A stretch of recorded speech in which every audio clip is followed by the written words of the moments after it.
تو اس نے شخص نے امام اعظم سے یہ کہا یہ واقعہ تو میں نے قرآن میں پڑھا ہے لیکن اس کا موت سے کیا لینا دینا؟ امام اعظم نے کہا اسی سے تو لینا دینا ہے. بات در حقیقت یہ ہے ایک مومن صالح ایک عاشق رسول جب دنیا سے جا رہا ہوتا ہے روح نکالنے کا درد بہت ہوتا ہے, بہت تکلیف تو ہوتی ہے, لیکن ملک الموت ادھر سے آتے ہیں, تاجدار مدینہ ادھر سے آتے ہیں. ادھر سے یہ روح نکال رہے ہوتے ہیں, ادھر وہ جمال مصطفیٰ دیکھ رہا ہوتا ہے, وہ حسین چہرہ دیکھ رہا ہوتا ہے. ارے عورتوں کو یوسف کا حسن دیکھتے دیکھتے انگلیاں کٹنے کا درد نہیں ہوا, مومن صالح کو جمال مصطفیٰ دیکھ کر روح نکلنے کا بھی احساس نہیں ہوگا, پتہ ہی نہیں چلے گا کہ روح کب نکلی. اسی کو تو اعلیٰ حضرت نے فرمایا تھا حسن یوسف پہ کٹی مصر میں انگشت زنا. ہاں میرے عزیزو, یہ اعلیٰ حضرت کا کمال تو دیکھو, 5 چیزیں اس شعر میں فرمایا آپ نے. حسن یوسف پہ کٹی مصر میں انگشت زنا, سر کٹاتے ہیں تیرے نام پہ مردان عرب. کیا کیا اعلیٰ حضرت فرماتے ہیں؟ حسن یوسف پہ, حسن پہ کٹی, حسن یوسف پہ کٹی, کاٹا نہیں ہے انہوں نے, وہ کٹ گئی ہیں اور بے خودی میں کٹی ہیں, جان بوجھ کے نہیں کاٹا, کٹی مصر میں, عرب میں نہیں, مصر کی عورتیں ہیں. انگشت یعنی انگلیاں اور زنا عورتیں, اور اس کے بدلے میں دوسرا مصرع دیکھو کمال کا. اعلیٰ حضرت کہتے ہیں وہاں انگلیاں کٹی تھیں اور یہاں سر ہیں عربوں کے, صحابہ کے, تابعین کے, اور وہاں حسن پہ کٹی تھیں, یہاں تو صرف نام پہ کٹنے کو تیار ہے. اور وہ کٹ گئی تھی بے خودی میں, مگر رسول اللہ کے دیوانوں کا حال یہ ہے کہ کٹانا بھی چاہتے ہیں. ایسے نہیں کہ بے خودی میں کٹ گیا سر, نہیں, جان کر کے کہ یہ کہنے پر میرا سر کٹ سکتا ہے پھر بھی کٹانے کو تیار ہے. سر کٹاتے ہیں تیرے حسن پہ نہیں یا رسول اللہ, تیرے نام پہ. اور مصر کی عورتیں نہیں, عرب کے مرد, عرب کے بڑے شہسوار, یا رسول اللہ یہ تیری عظمت ہے کہ وہاں حسن یوسف پہ عورتوں کی انگلیاں کٹ گئی تھیں, یہاں صرف آپ کے نام پر بڑے بڑے شہسوار اپنا سر کٹانے کو تیار ہیں. بہرحال خلاصہ کلام یہ ہے, اس عشق میں جیتے رہو گے تو دنیا سے جانا بھی آسان ہوگا, بلکہ دنیا میں جینا بھی آسان ہوگا, جینا بھی آسان ہوگا, جانا بھی آسان ہوگا انشاءاللہ. لیکن اس نبی پاک صلی اللہ تعالیٰ علیہ وسلم سے روگردانی کرو گے تو اعلیٰ حضرت کا ایک شعر یہ بھی ہے, نہیں اور کوئی مفر مکر بخدا خدا کا یہی ہے در, نہیں اور کوئی مفر مکر. یہ عربی کے لفظ ہیں, آپ کو سمجھاتا ہوں. قسم خدا کی, اعلیٰ حضرت کہتے ہیں قسم خدا کی, اللہ کا کوئی در ہے تو وہ رسول اللہ کا گھر ہے. اللہ کا کوئی در ہے تو رسول اللہ کا گھر ہے, یہی ہے بخدا خدا کا یہی ہے در. اب جو آگے ہے نا, نہیں اور کوئی مفر مکر, مفر کہتے ہیں بھاگنے کی جگہ, مکر کہتے ہیں ٹھہرنے کی جگہ. حضور کو چھوڑے تو نہ بھاگنے کی جگہ ہے نہ ٹھہرنے کی جگہ ہے. ہاں ہم نے ان درندوں کو بھی دیکھا ہے جو حضور پر بھونکتے تھے, آج دیکھو کہاں ہے, منہ چھپا کر کے پوری زندگی جینا پڑتا ہے. جو بھی گستاخیاں کرتا ہے اس کے بعد اس کو روپوشی میں زندگی گزارنی پڑتی ہے. وجہ اس کو بھی پتا ہے, ہم یہاں سے دھمکی نہیں دے رہے, لیکن یہ قدرتی طور پر ہے, وہ یہاں نہیں پوری دنیا میں کرتا خود ہے فیم کے لیے, اور پھر بعد میں پوری زندگی ڈر ڈر کے جیتا ہے. وہ 4 لوگوں کے سامنے بھی جینا مشکل رہتا ہے گستاخی کرنے والوں کا, تو کیسی زندگی ہے.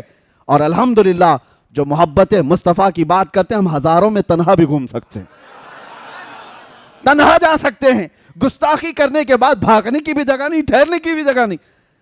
ہاں آپ کو پتا ہے آج سے 4 سال پہلے وہ پاکھنڈی جو بھوکتا تھا, اس کے گوفے میں ایک 8 سال کا بچہ آ گیا تھا.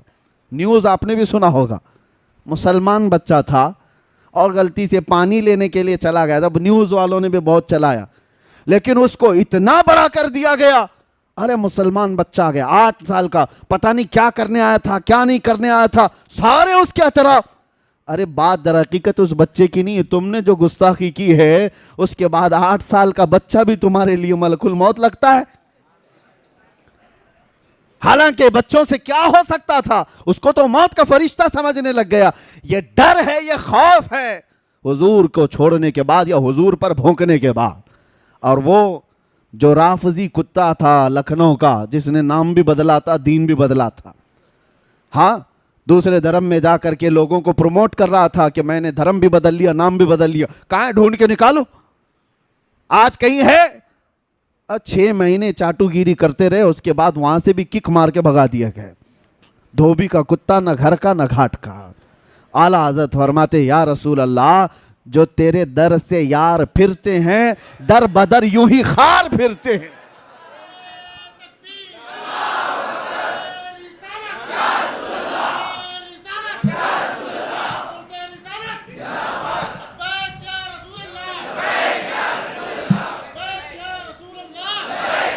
یا رسول اللہ جو تیرے در سے یار پھرتے ہیں در بدر یوں ہی خار پھرتے ہیں، اور جو ان کے در سے وابستہ ہوا اس کا حال تو یہ ہے کہ ہر زمانے نے دیکھا ہے، جب تک بکے نہ تھے تو کوئی پوچھتا نہ تھا۔ یا رسول اللہ تم نے خرید کر ہمیں انمول کر دیا۔ ارے بلال وہ حبشہ کے رہنے والے، کالا رنگ تھا اور کالے رنگ والوں کو لوگ غلام سمجھ کر کھینچتے تھے اور اپنی غلامی کرواتے بھی تھے، لیکن در مصطفیٰ سے وابستگی کے بعد بلال کا حال یہ ہے کہ ان کو اذان دینے کے لیے کعبے کے چھت پہ چڑھایا گیا، اور یہ بتایا گیا محبت مصطفیٰ میں جس نے زخم کھایا ہے کعبہ بھی اس کے قدموں کے نیچے آیا ہے، یہ بتایا گیا ہے دنیا کو۔ اور جو وابستہ ہوا ہے خاک کے ذروں کو میرے آقا نے ہمدوش سریا کر دیا، خود نہ تھے جو راہ پر اوروں کے ہادی بن گئے۔ یا رسول اللہ کیا نظر تھی آپ کی، مردوں کو مسیحا کر دیا، مردوں کو مسیحا کر دیا۔ یہ بات آپ سمجھ کر کے چلو، اس دار فانی میں جینا ہے تو میرے آقا سے وفا کر کے جیو، وفادار بن کر کے جیو، اور جینا بھی آسان ہوگا جانا بھی آسان ہوگا، اور جب جانے کا وقت ہوگا تو میرے عزیزو وہ تمام تکالیف اور مصائب نہیں ہوں گے جو ہر میت کو پیش آتے ہیں۔ عاشق رسول کے متعلق کہا گیا ہے، اعلیٰ حضرت نے لکھا ہے کہ عرش پر دھومیں مچیں وہ مومن صالح ملا، فرش پہ ماتم اٹھا وہ طیب و طاہر گیا۔ اس کا حال یہ ہوتا ہے ملائکہ عرش کے اس کے آنے کی خوشیوں میں دھوم مچانے لگتے ہیں، محبت مصطفیٰ میں فنا رہنے والا وہ عاشق رسول آ رہا ہے، اور ادھر کیا ہوتا ہے پوری روئے زمین اس کے جانے کے غم میں ماتم کنا ہے، سب کے دل محسوس کر رہ جاتے ہیں۔ زندگی گزارو تو ایسی زندگی گزارو کہ جس کے جانے کا غم پوری دنیا کو ہو اور ملائکہ کو اس کا استقبال ہو، اور اسی لیے ہم کہتے ہیں کہ ملائکہ کو اس کا استقبال ہو۔ یہ کب ہوگا؟ تم کیا چیز دیکھنے کے لیے دنیا میں جی رہے ہو؟ ہر آدمی اپنے اپنے کچھ نہ کچھ ایکسپیکٹیشن رکھتا ہے، 40 سال کا ہو گیا ہوں، اتنا کمایا ہوں، یہ چاہیے۔ عام نوجوانوں کی زندگی تو یہ ہے کہ آج ایک کسی حسین لڑکی کو اپنے دامے فریب میں پھنسا لینا، یہ سمجھتا ہے زندگی کا بہت بڑا تیر مار لیا میں نے، کون سا بڑا کام کر لیا۔ ہاں لڑکیوں کو چیٹنگ کے ذریعے، ڈیٹنگ کے ذریعے، فلاں کے ذریعے، اس کے ذریعے اس کے ذریعے پھنسا لینا، یہ بہت بڑا کام ہے، تو رم کھاؤ۔ ارے تم کیا جانتے ہو شہسوار کون تھے اور ہمارے جرنیل اور لیڈر کون تھے؟ کاش آج کا جوان پڑھ لیتا خالد بن ولید کون ہے، جانتا تو یہ سب جو لکھے پکے ہیں یہ سب ختم ہو جاتے۔ یہ کاجو بادام کی باڈیاں، خالد بن ولید 125 جنگیں لڑی اپنی زندگی میں، 125 جنگیں، اور ایک جنگ میں بھی اللہ نے ان کو شکست نہیں دی۔ اور جانتے ہو اسی لیے میں ان کا ذکر کر رہا ہوں، خالد بن ولید جب لڑنے کے لیے جاتے تھے تو ان کے ہاتھ میں جو تلوار تھی وہ 35 کلو کی ہوتی تھی، 35 کلو کی تلوار، اور کہا جاتا ہے کہ تقریباً 30 سے 40 کلو کا وہ ڈھال جس سے تیر بچاتے تھے، اٹھا کے دکھاؤ، اور اس حال میں وہ جنگ کرتے تھے۔ اور خود خالد بن ولید کہتے ہیں ایک جنگ ایسی ہے جنگ موتا جس میں 9 تلواریں میرے ہاتھ سے ٹوٹی ہیں، 9 تلواریں ٹوٹی پھر بھی پیچھے نہیں ہٹے۔ اور کون سی طاقت تھی، کون سی قوت تھی خالد بن ولید کے پاس؟ جانتے ہو کیا کھاتے تھے وہ، کس چیز سے بے خوف جیتے تھے؟ بات در حقیقت یہ ایک جنگ میں یہ لوگوں نے منظر دیکھ بھی لیا۔ خالد بن ولید اچانک لڑتے لڑتے نرغے میں پھنس گئے، اور ایک کافر ان کے سر پر تلوار اٹھا چکا تھا اور آپ کا امامہ گر گیا تھا۔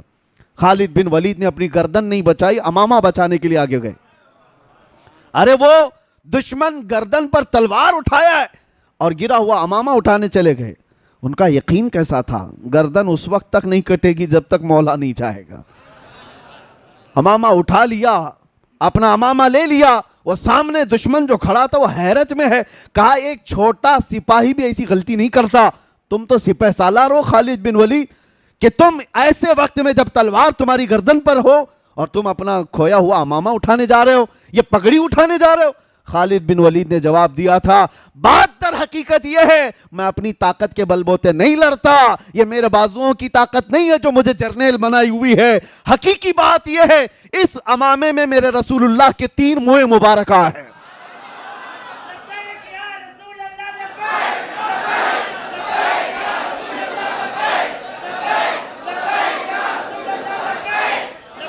توجہ، خالد بن ولید کہتے ہیں اس امامے میں رسول اللہ کے 3 موئے مبارکہ ہیں اور میرا یقین یہ ہے یہی برکت ہے جو مجھے ہر میدان میں فتح یاب کرتی ہے.